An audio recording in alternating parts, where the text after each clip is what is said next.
Good day, Ma'am Gemma Ompad. Today I'll be presenting the contemporary foreign and economic policy of Japan. Basic information. Japan is the third largest economy in the world, meaning it is one of the strongest countries in terms of money, industry, and technology. So, kusgan kaayo siya economically compared to many countries. With a population of about 125 million, Japan has many highly educated and disciplined people, which helps maintain its strong economy. Its capital city is Tokyo, which is not only the political center but also a major hub for technology, fashion, and culture. Because of these trends, Japan has strong global presence in trade and diplomacy, meaning active kayo siya sa international discussions and decision-making. Overview of Japan's foreign policy. Japan's foreign policy is guided by the free and open Indo-Pacific strategy. This means Japan wants the seas in Asia to remain open, peaceful, and free for trade. Kaya dependent kayo ni sila sa sea trade routes. It strengthens alliance with the United States, the European Union, and ASEAN to protect its national interests. Japan is also active in the United Nations, which focuses on global peace and cooperation. It is part of the G7, a group of the world's most advanced economies that discusses major global issues like economic stability and security.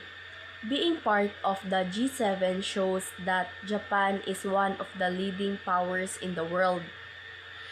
Japan is also member of the OECD, which studies economic policies and gives recommendations to improve economic growth and living standards. So, pinaagi ani, Japan helps shape global economic policies. Overall, the goal is peace, stability, and operation in the region. Belt and Road Initiative. China's Belt and Road Initiative is a massive infrastructure project that builds roads, ports, railways across Asia to expand influence. Japan's offer alternative infrastructure projects that are transparent and suitable, meaning walay hidden debt risk, walay utang.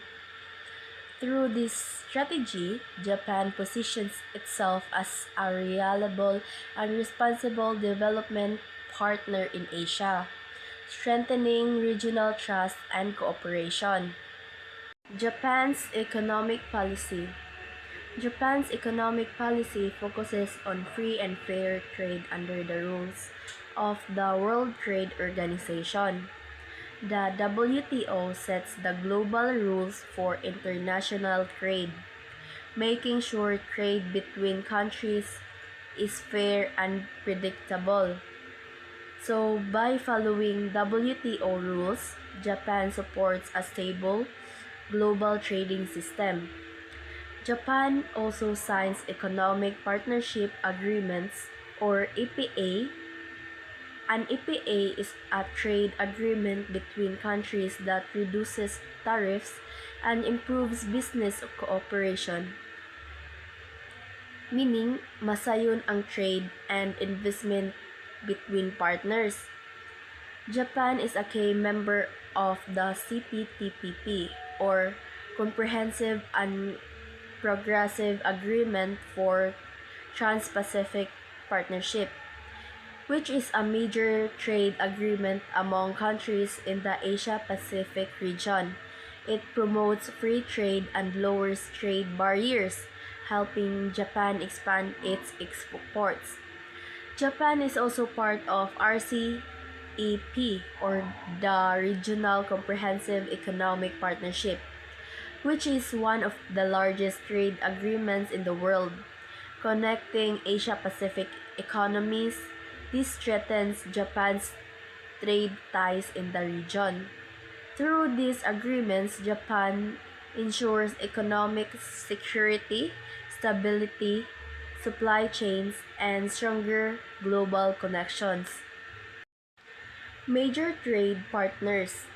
Japan's top trade partners are the United States, China, the European Union, and ASEAN. Japan exports automobiles, electronics, and machinery, which are globally competitive products.